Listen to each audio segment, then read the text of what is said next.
नमस्कार. अथर्व शीर्ष कार्यशाळेच्या पहिल्या सत्रामध्ये उपस्थित सगळ्यांचं मनापासून स्वागत. आपल्या कार्यशाळेचा जी रचना आहे, नेहमीसारखीच आता अनेकांना माहीत आहे मंत्रांच्या कार्यशाळा काय स्वरूपाच्या असतात, तेच याचं देखील स्वरूप आहे. अगदी एक दोनच जण नवीन आहेत, त्यामुळे ती दोन वाक्यात सांगते की आपलं रोज थिअरी सेशन असणार आहे, ज्यामध्ये अथर्वशीर्ष हा विषय आपण उलगडणार आहोत. तो विषय उलगडत असताना सगळ्यात पहिले हे लक्षात घ्या की ही मंत्र पठणाची, मंत्र चॅन्टिंग शिकण्याची कार्यशाळा नाही.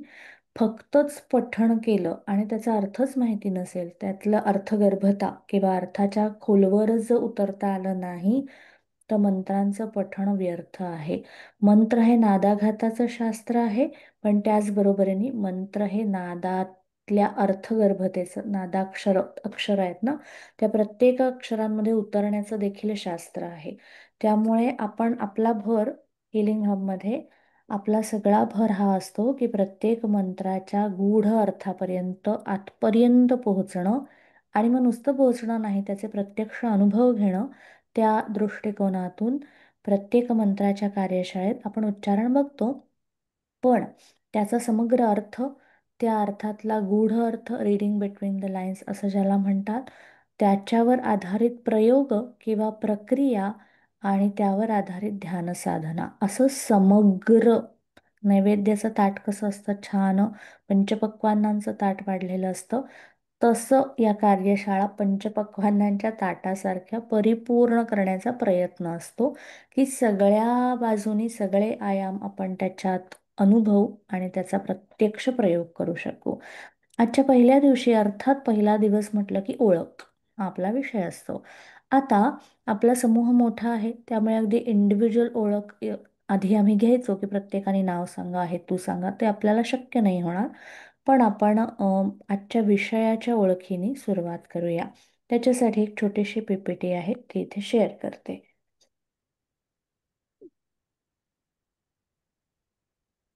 तर मुळामध्ये ज्या संस्थेच्या माध्यमातून ही कार्यशाळा घेतली जात आहे, त्या संस्थेविषयी अगदी एक दोन वाक्यांमध्ये, द हिलिंग हब आणि संवाद सेंटर अशा दोन संस्था आमच्या आहेत. आणि साधारण 20 ते 25 वर्षांपूर्वी संवाद सेंटरच्या माध्यमातून ऑल्टरनेटिव्ह हिलिंग, ज्याला आपण म्हणतो, विविध हिलिंग पद्धती, उपचार पद्धती, ज्या वैद्यकीय शास्त्रांमध्ये येत नाहीत, म्हणजे मेडिकल सायन्स नाही, पण तरीसुद्धा त्यांनी मनावरती, आपल्या ऊर्जेवरती, चक्रांवरती, प्राणशरीर म्हणजे ऑरावरती वेगवेगळे उपाय करता येतात, अशा प्रकारच्या पद्धतींची मांडणी आणि मांडणी करणारे वर्ग, सत्र, कार्यशाळा, पर्सनल सेशन्स असं सगळं घ्यायला सुरुवात केली. त्यालाच जोडून 2010 ते 2012 साली द हिलिंग हबच्या माध्यमातून पहिल्यांदा, 2014 साली रजिस्ट्रेशन केलं, पण 2010-12 सालापासून आपण संस्कृत वाङ्मय, संस्कृत ग्रंथ, उपनिषद, त्याला जोडून प्राचीन भारतीय सगळी शास्त्र आणि संस्कृतोद्भव असं जे जे काही आहे, मग त्यात अगदी चाणक्य नीतीपासून मंत्रशास्त्रापर्यंत सगळं काही आलं. तर या मंत्रांवर आधारित प्रशिक्षणात्मक कार्यशाळा, ज्याला अप्लाइड मंत्र सायन्स असं म्हटलं जातं, म्हणजे मंत्र उपचार पद्धती, याचे प्रत्यक्ष प्रयोग आपण करतो आहोत. त्याच्यातलाच हा पुढचा प्रयोग आहे. तर तुम्हाला संस्थेची अधिक माहिती यूट्यूबवर पण मिळेल. यूट्यूबवरती आपण अनेक उपक्रम येत्या काळात घेऊन येणार आहोतच, त्याच्यामध्येही त्या सगळ्याची माहिती मिळेल. आजचा विषय आहे अथर्वशीर्ष. अथर्वशीर्ष कार्यशाळेच्या प्रत्येक दिवसाला ना एक थीम आहे, एक एक विषयाची दिशा घेतलेली आहे. उदाहरणार्थ, पहिल्या दिवशीची थीम आहे कोहम. सोहम ऐकलंय तसं कोहम, की मी कोण, मी काय, कशाचा, कुठून, कधी, तर माझा उगम काय, ही अथर्वशीर्षाच्या पहिल्या दिवसाची दिशा आहे. आता आपण जेव्हा म्हणतो माझा, म्हणजे स्वतःची ओळख, तुम्हाला आठवत असेल तर या कार्यशाळेचं टायटल, शीर्षक काय आहे, अथर्वशीर्ष सूत्राजक सेल्फ डिस्कव्हरी, स्वशोध, स्वतःचा शोध घेण्याची सूत्र अथर्वशीर्ष उलगडून दाखवतं, जी सूत्र आपण शिकणार आहोत, अनुभवणार आहोत. मग स्वतःचा शोध म्हणजे काय, आपण स्वतःला ओळखत नाही का, की माझं हे नाव आहे, हे आडनाव, मी इथे राहते, असं आहे, तसं आहे, मी हे शिकले, ही ओळख झाली. ही आपली बाह्य ओळख आहे, ही आपली भौतिक किंवा सांसारिक ओळख आहे. पण त्या पलीकडे आपल्या स्वतःचे अनेकविध आयाम आहेत. उदाहरणार्थ माझी एक आंतरिक किंवा एक सूक्ष्म ओळख असेल, माझी एक आध्यात्मिक अधिआत्मिक ओळख असेल, किंवा आपण म्हणूया की वेगवेगळ्या प्रकारच्या भूमिकांमध्ये माझी विविध ओळख असेल. पण आपला मुख्य विषय अथर्वशीर्षाचा आहे की माझी आध्यात्मिक आणि अधिभौतिक, अधिजैविक, अधिआत्मिक असं 3 प्रकार येतात. त्यातला अधिआत्मिक, माझी अधिआत्मिक ओळख काय आहे, ही ओळख बघत असतानाच मी कशाची बनलेली आहे, म्हणजे माझं अधिआत्मिक स्वरूप, माझा सूक्ष्म देह कशा कशाचा बनलेला आहे, तो भाग आपण बघणार आहोत. मग तो कशा कशाचा बनलेला आहे याच्यामध्ये अशा असंख्य गोष्टी येतात ज्या कुठल्याही वैद्यकीय यंत्रांच्या, म्हणजे मेडिकल क्षेत्रातील यंत्रांच्या सहाय्याने सांगता. उदाहरणार्थ, एवढी हाडं आहेत, इथे सांधे आहेत, इथे पेशी आहेत, इकडे हृदय आहे. तर हे अवयव सगळ्या, काही आपली यंत्र असतात, स्कॅनर असतात, एक्सरे मशीन, यात सगळ्या ते दिसतील, त्यांची रचना कळेल. पण त्या पलीकडे प्राचीन भारतीय शास्त्र ज्या गोष्टींबद्दल सांगतात की ज्याचा तुमचा देह बनलेला आहे, पंचकोश आहेत, 5 प्राण आहेत, अमुक अमुक चक्र आहेत, इतक्या इतक्या नाड्या आहेत, हे सगळं, हे कुठेही शोधता येणार नाही, हे कुठेही दिसत नाही. त्याचा उगम, त्याचा शोध, त्याची मांडणी, त्याची त्याची नोंद घेणं म्हणजे कोहम, म्हणजे स्वतःचा शोध घेणं, की मी कशा कशाची बनलेली आहे, हा मुख्य विषय आहे, जो आपण हळूहळू अथर्वशीर्षात उलगडत जाणार आहोत. आणि मग मी या सगळ्याची बनलेली आहे त्यावर आधारित माझ्या क्षमता आहेत, म्हणजे माझ्या इंद्रियांची काही कार्य आहेत, माझ्या अवयवांची तर आहेतच आहेत. मग या सगळ्यांच्या प्रत्येकाच्या आपापल्या मर्यादा आणि आपापल्या क्षमता आहेत. हा अथर्वशीर्षाचा पुढचा विषय असणार आहे, की माझ्या क्षमतांवरती मी कसं काम करू, कशा त्या वृद्धिंगत करू, कसं त्याच्यामध्ये आपण मूल्यमापन करू शकतो, हा तिकडे विषय आहे. पुढचा विषय येतो ओळख अथर्वशीर्षाची, त्याचा उगम, इतिहास, अर्थ, व्युत्पत्ती, त्यातला विषय, हे सगळं आपण बघणार आहोत. त्याला जोडून आहे ओळख भाषाशास्त्राची. अथर्वशीर्षामध्ये गणेशविद्या हा एक छान विषय येतो. तर गणेशविद्या हा मंत्रशास्त्राचा देखील पाया आहे. त्या दृष्टीने आपण गणेशविद्या बघणार आहोत. उच्चार आणि सराव, अर्थात मंत्र आहे त्यामुळे मंत्राचे उच्चार बघणारच आहोत, त्याचाही आपण योग्य तेवढा सराव करणार आहोत. आणि मग स्व अध्ययन, स्वबोध हा त्याचा पुढचा विषय असणार आहे. आता ज्या एका आराध्य देवतेभोवती, गणपती अथर्वशीर्ष असं आपण म्हणतो की नाही, मग मुळात हा गणपती कोण, त्याची आधी ओळख करून घेऊया. मग गणपती अथर्वशीर्ष असं कटाक्षाने का म्हटलेलं आहे, कारण अथर्वशीर्ष ही अनेक देवतांची असतात.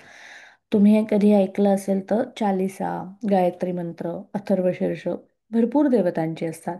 त्यातलं गणेश अथर्वशीर्ष हे विशेषत्वाने सिद्ध आहे, त्याची विशेष ख्याती आहे. आणि नुसतं एवढंच नाही, तर ते गणक ऋषींना दृष्टांत, स्वप्नामध्ये गणपतीने दृष्टांत देऊन गणपती अथर्वशीर्ष दिलं, अशी अथर्वशीर्षाची एक कथा सांगितली जाते. त्याही अर्थी त्याला अनन्यसाधारण महत्त्व आहे. त्यामुळे ओळख गणपतीची. आता आपण हा गणपती कोण बघूया. गणपती शब्द म्हटला किंवा गणेश शब्द म्हटला की आपल्याला पहिली ओळख काय आठवते, की आपल्या घरात असणारा, विराजमान असणारा गणपती, मग तो देव्हाऱ्यात असेल किंवा भाद्रपदातल्या गणेश चतुर्थीला आपल्या घरी तो येत असेल, मग तो 5 दिवस, 1.5 दिवस, 10 दिवस, 21 दिवस, वेगवेगळ्या पद्धती, परंपरा, ही गणपतीची आपल्याला असणारी मूलभूत ओळख आहे. आता प्रश्न असा पडतो, मग गणपतीची एवढीच ओळख असती तर 6-7 दिवसांची कार्यशाळा कशाला घेतोय आपण. तर अर्थातच नाही, गणपतीची ओळख याच्या कितीतरी पलीकडे आहे.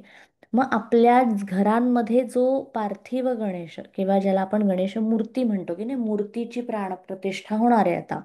मग पार्थिव गणेश किंवा जी गणेश मूर्ती आहे, त्याचं काय महत्त्व आहे, तर ती गणपतीची वैदिक ओळख आहे, वेदोक्त ओळख आहे. वेद काय म्हणतात, की तुम्हाला गणपती, गणपती म्हटलं की लाल फूल, मग मोदक, मग हिरव्या दुर्वा, हे सगळं कळणं सोपं जातं. याला एक दृश्य स्वरूप आहे, याला एक व्हिज्युअल इफेक्ट म्हणतात त्याला, तो व्हिज्युअल इफेक्ट आहे. मग अशा आपल्या दृश्य शक्तींवर आधारित वेदांमधलं दैवतशास्त्र आहे. या दैवतशास्त्रांमध्ये या गणपती बाप्पाची मूर्ती, त्याची त्याची रचना, त्याचं दिसणं, त्यांनी काय धारण केलंय, काय काय त्याच्या हातात आहे असं वर्णन आहे. त्यामुळे ही जी ओळख आहे ही मूलभूत ओळख झाली. हा झाला सगुण गणपती, ज्याला आकार उकार आहे, रचना आहे, फॉर्म आहे असं आपण म्हणतो की नाही. तर तो झाला सगुण गणपती. गणपतीची ओळख इथून चालू होते. पण जसं आपण म्हणतो, आपल्याकडे छान एक वाक्य आहे, ज्ञातात अज्ञाता प्रती किंवा स्थूलाकडून सूक्ष्माकडे. ज्ञातात अज्ञाता प्रतीचा अर्थ पहिले बघूया. ज्ञात म्हणजे जे कळतंय, जे माहीत आहे मला, ते माहीत आहे त्याचा आधार घेऊन जे माहीत नाही त्याचा शोध घेणं, त्याचं ज्ञान प्राप्त करणं म्हणजे ज्ञातात अज्ञाता प्रती. मग स्थूल आणि सूक्ष्मचा अर्थ काय? जे दिसतंय. स्थूल म्हणजे आकार उकार समोर दिसतंय, सगुण. आणि सूक्ष्म म्हणजे निर्गुण, जे डोळ्यांना दिसत नाही पण ते आहे. मग जे डोळ्यांना दिसूच शकत नाही कारण त्याला आकारच नाही, त्याचं असणं कसं आपल्याला मान्य होईल? तर फक्त आणि फक्त साधना आणि अनुभवातूनच ते कळू शकतं. अनुभव आणि अनुभूती अशा दोन स्तरांवर त्याचा आपल्याला आनंद घेता येतो. ओळख गणपतीची बघताना ज्ञात आहे मला मूर्ती, आता त्याचं अज्ञात स्वरूप, त्याचं निर्गुण स्वरूप काय आहे हे बघणं, ती गणपतीची पुढची ओळख आहे. गणपतीचं निर्गुण स्वरूप आणि स्थूलापासून सूक्ष्म. मग स्थूल म्हणजे गणपतीची मूर्ती आणि त्याचं सूक्ष्म स्वरूप म्हणजे गणतत्व. ओम गंग गणपतये नमः म्हणतो की नाही आपण. मग हे गणतत्व म्हणजे काय याची ओळख म्हणजे अथर्वशीर्ष किंवा म्हणजे गणपतीची दुसरी ओळख निर्गुण. हम्म. मग आता जर मी तुम्हाला पहिल्यांदाच, म्हणजे अगदी आपण लहान असताना किंवा आत्ता सुद्धा असं पटकन, आता आपल्याला बराच अभ्यास असतो, पण अगदी नवख्या माणसाला जर मी म्हटलं की असं असं गणतत्व असतं बरं का, ते ना मूलाधारो स्थितोसी नित्यम, ते मूलाधारावरती आहे, त्याचा असा असा रंग आहे, त्याचा असा असा अनुभव येतो, तर त्याला काहीही कळणार नाही. कदाचित हे काहीतरी अंधश्रद्धात्मक सुद्धा वाटेल एखाद्याला, की हे काय सांगतायत, असं कुठे काय दिसतंय मला, कसलं मूलाधार, मला मूलाधारच माहिती नाही, तर हे गंग तत्व कुठून मी शोधू. म्हणून त्याचा शास्त्रशुद्ध पद्धतीने अभ्यास करण्यासाठी गणपतीच्या अनेक कथा येतात, अनेक आख्यायिका येतात, अनेक मंत्र येतात. आणि ह्या मंत्रांमधून हेच गणतत्व विविध प्रकारे उलगडून दाखवलंय. आपल्याकडे कहाण्या आहेत, आपण कहाण्यांचं महत्त्व मागे एकदा बघितलं होतं. मंत्र आहेत. या सगळ्याचा उद्देश काय? कहाण्या तर मौखिक वाङ्मय आहे, की अशा प्रकारच्या गोष्टींमधून तुम्हाला एखादं तत्व, एखादा विषय, एखादी शक्ती, एखादी आराध्य देवता हे कळणं खूप सोपं जाईल. नाहीतर हे आहे आणि ते दिसत नाही म्हटल्यावर आपल्याला त्याच्यावर पटकन विश्वास ठेवता येणार नाही मानवी मेंदूला. म्हणून या सगळ्याची रचना केली गेली. तर हा मुळातच विचार खूप सुंदर आहे, की इतकी इतकी प्रगल्भ आणि इतकी समृद्ध आणि इतकी समग्र आणि इतकी सखोल संस्कृती आहे, की आपल्या सगळ्या प्रश्नांच्या उत्तरांसाठी त्याच्यात भरपूर सारे विकल्प, भरपूर साऱ्या वाटा दिलेल्या आहेत. म्हणून गणपतीची वेगवेगळी नावं येतात. तिथे मी भाषाशास्त्र मुद्दाम लिहिलंय, की या गणपतीच्या नावांमधून गणपती शब्दाचा अर्थ तर आपल्याला कळतोच कळतो, पण गणपतीची गुणवैशिष्ट्य, पर्यायाने गणतत्वाची गुणवैशिष्ट्ये आपल्याला उलगडत जातात. उदाहरणार्थ, गणेश पहिलं नाव, गण ईश, मग गणांचा ईश किंवा गणपती, गणानाम अधिपती, हे त्याचं दुसरं वैशिष्ट्य आलं. विभव असं एक नाव आहे विशेषत्वाने. भव, भूभव म्हणजे प्रकट होणे, प्रकट होणारा, अस्तित्वात येणारा असा विभव असं एक नाव आहे. गजानन, गज आनन, हत्तीचं मुख धारण केलेला असं एक नाव आहे. आता अशी गणपतीची तुम्हाला हजारो नावं आठवतील, आहेतच तेवढी. का एवढी नावं आहेत? कारण त्या गणपतीची तेवढी वैशिष्ट्ये आहेत, तेवढ्या त्याच्या कथा आहेत, तेवढ्या त्याच्या ताकदी आहेत आणि तेवढ्या त्याच्या शक्ती आहेत. याचाच अर्थ जेव्हा आपण अथर्व शीर्षाचा अभ्यास करू, पठण करू, मंत्र उपचारात्मक, मंत्रशास्त्रात्मक पठण करू, तेव्हा आपल्याला देखील या शक्ती प्राप्त होऊ शकतात, हे गणपती सांगून जातो. त्यामुळे गणेश शब्दाचे वेगवेगळे अर्थ बघताना सगुण निर्गुण बघितला. तिसरा अर्थ बघताना गणपतीची वेगवेगळी नावं आणि त्याच्यातून उलगडत जाणारं गणतत्व, हा त्याचा एक तिसरा अर्थाची छटा बघतो आहोत. आता गणेश शब्दाच्या पुढच्या अर्थाकडे वळूया. मग मी जर म्हटलं की त्याची वेगवेगळी नावं आहेत आणि मग अशी दोन व्याख्या ऐकल्या, गणानाम अधिपती, गण ईश. मग हे गण कोण? ही झाली गणपतीची पुढची म्हणजे चौथी ओळख. चौथी ओळख काय आहे? गणानां. मग कोण आले गण? शंकराचे, शिवाचे गण आहेत, शिवगण असं त्यांना म्हणतात. या सगळ्या गणांचा अधिपती, त्याचा गणनायक, त्याचा जो लीडर, त्याचा जो नेता आहे, त्याचं नेतृत्व करणारा जो आहे तो हा गणपती. मग शंकराच्या सगळ्या गणांची वेगवेगळी नावं आहेत. शिवतंत्रामध्ये, आगमशास्त्रात हा सगळा विषय येतो. मग या सगळ्यांवरती नियंत्रण, नियमन, मॉनिटरिंग म्हणतो की नाही, म्हणजे थोडक्यात हेड ऑफ द डिपार्टमेंट अशा अर्थी. या छोट्या छोट्या विषयांचे छोटे छोटे गण असतील आणि त्यांचा मुख्य, पण तिथे ईश शब्द, ईश शब्द खूप सुंदर आहे. ईश शब्द काय सुचवतो? की तो चैतन्य स्वरूप आहे. ईश म्हणजे वेदांमधली अशी शक्ती जी सर्वव्यापी आहे.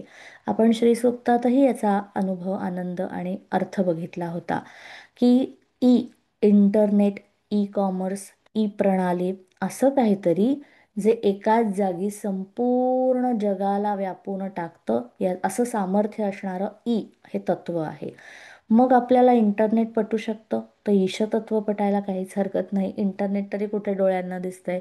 आत्ता आपण एका ऑनलाईन माध्यमातून एकमेकांशी संवाद साधतोय, एकमेकांना बघू शकतोय.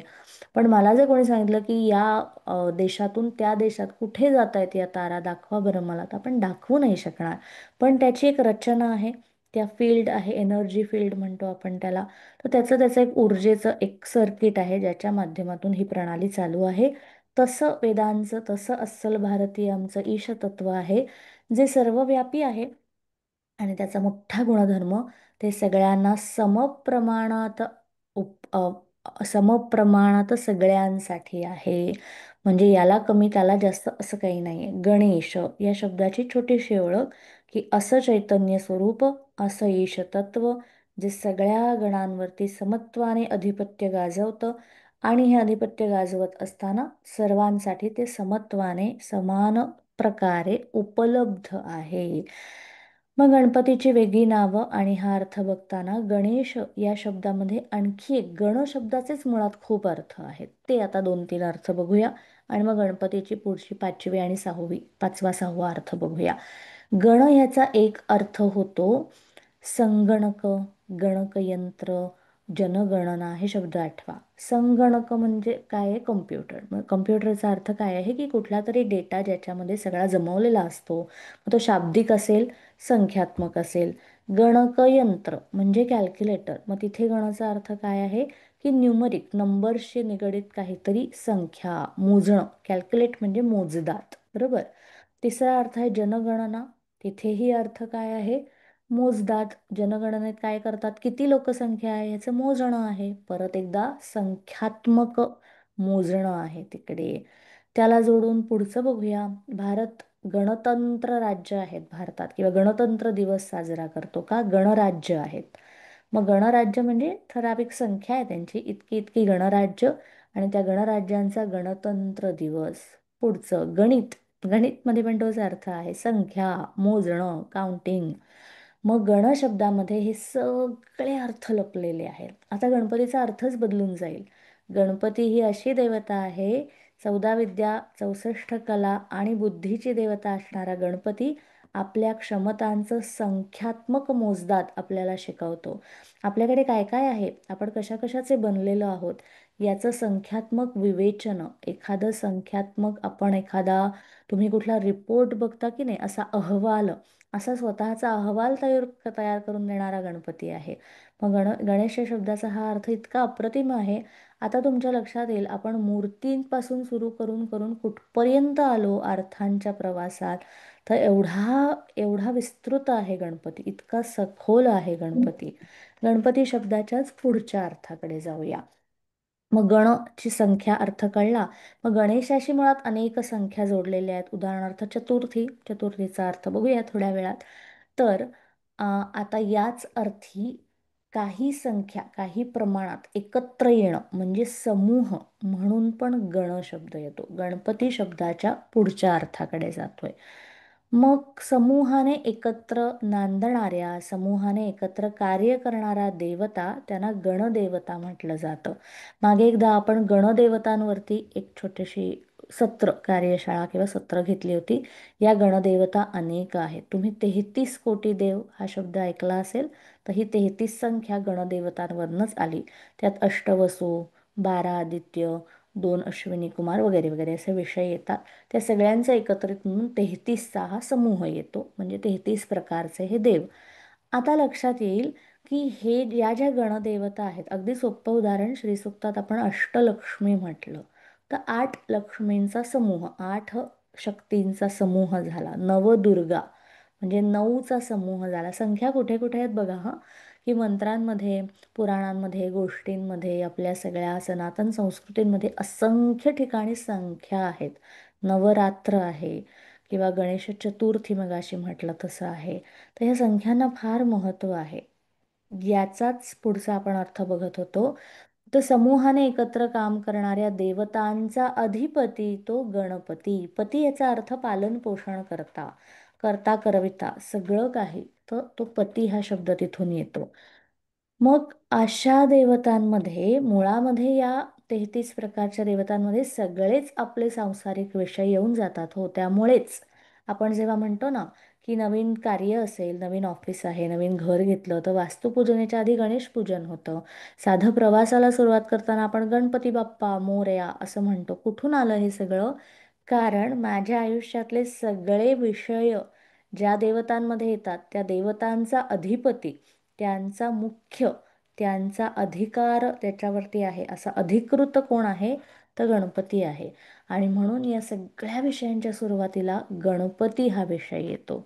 दुसरी त्याची अनेक अजूनही काही कारणं आहेत. ती सगळ्याची सुरुवात गणपतीच्या आराधनेने का करतात, ती कारणं आपण पुढे पुढे जसं जाऊ तसं बघूया. पण हे एक प्रमुख कारण असावं.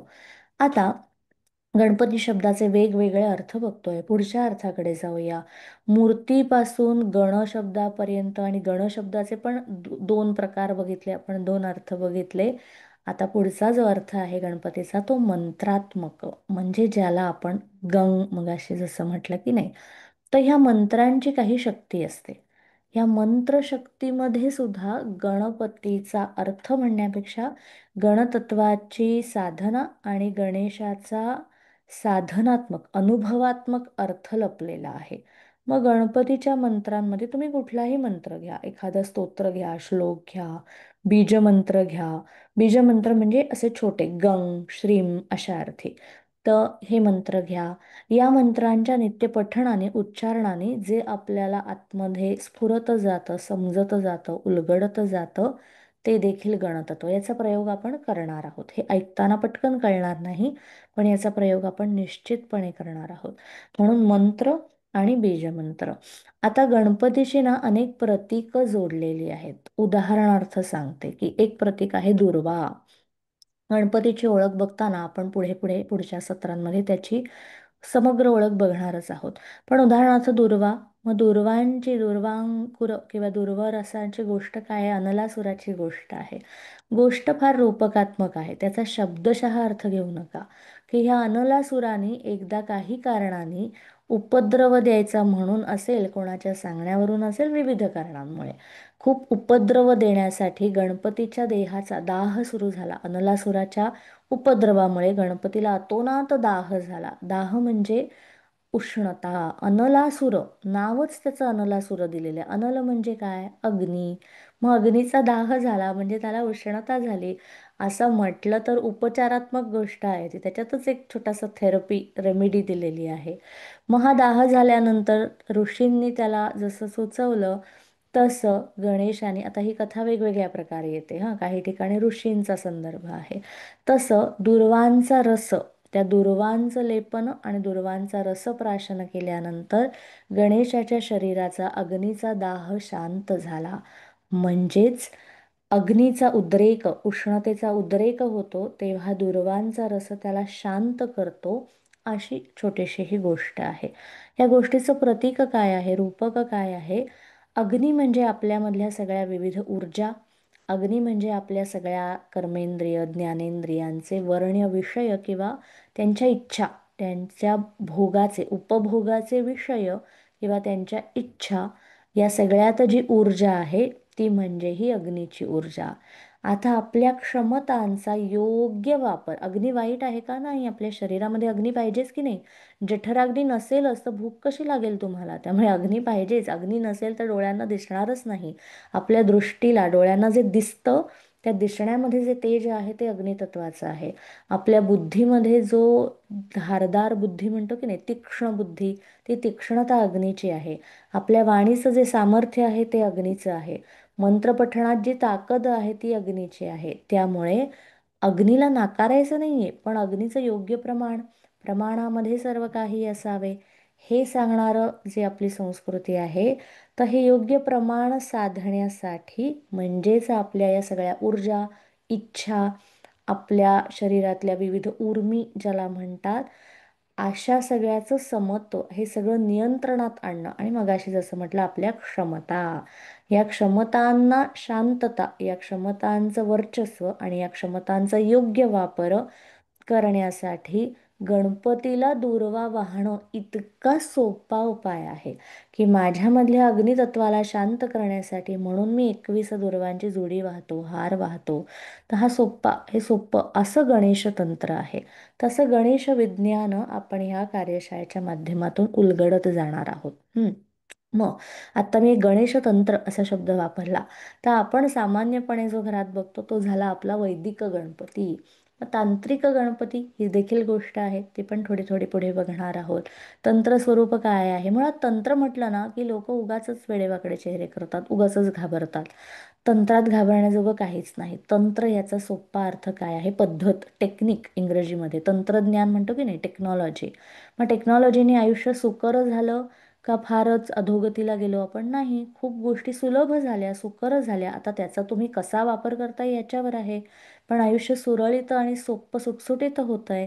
तसंच गणेश तंत्र, गणेश या एका शक्तीचा विधिवत विनियोग, वापर नाही म्हणते मी, विधियोग विनियोग, म्हणजे हे जे एक टूल असेल, हे जे एक टेक्निक आहे, तर ह्या टेक्निकने मी काय करू शकते, काय प्राप्त करू शकते आणि माझं आयुष्य कसं सुकर सुलभ करू शकते, हे सांगणारं गणेशतंत्र आहे. त्यामुळे तंत्र शब्द फार सुंदर आहे. त्याला जोडूनच पुढे तौलनिक दैवतशास्त्र म्हणजे काय, तर वेदोक्त गणपती आहे. मग गणपती फक्त भारतात आहे का?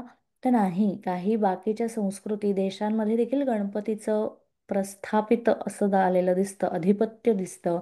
थायलंड, कोरियासारखे देश आहेत, किंवा जुने बुद्धिझम, बौद्धिस्ट किंवा बुद्ध हा विषय फॉलो करणारे जुने काही देश असतील, त्यांच्या प्राचीन संस्कृतींमध्ये गणपती सदृश संदर्भ सापडतात. काही पाली भाषेतील ग्रंथांमध्ये गणपती सदृश स्त्री स्वरूपाच्या देवता, किंवा आपण ज्याला म्हणूया की सोंड असलेल्या, मोठं पोट असलेल्या, अशा स्वरूपाची वर्णनं सापडतात. त्याला जोडूनच तंत्रामध्ये वैनायकीचा पुत्र विनायक, असेही अनेक उगम किंवा असेही अनेक संदर्भ येतात. तर हे थोडं थोडं आपण जसं विषयाच्या अनुषंगाने जे असेल ते बघणार आहोत. गणपतीचं स्वरूप म्हणजे त्याचं बाह्य स्वरूप, कशाचा बनलाय, काय त्याच्या आवडीनिवडी वगैरे वगैरे, असं सगळा गणपती. तर थोडक्यात गणपतीची ओळख आपण करून घेतली. आता पुढचा शब्द काय आहे? गणपती अथर्व शीर्ष. पुढच्या टप्प्यावर, आता पुढच्या भागात अथर्व शीर्षाची ओळख करून घेऊया.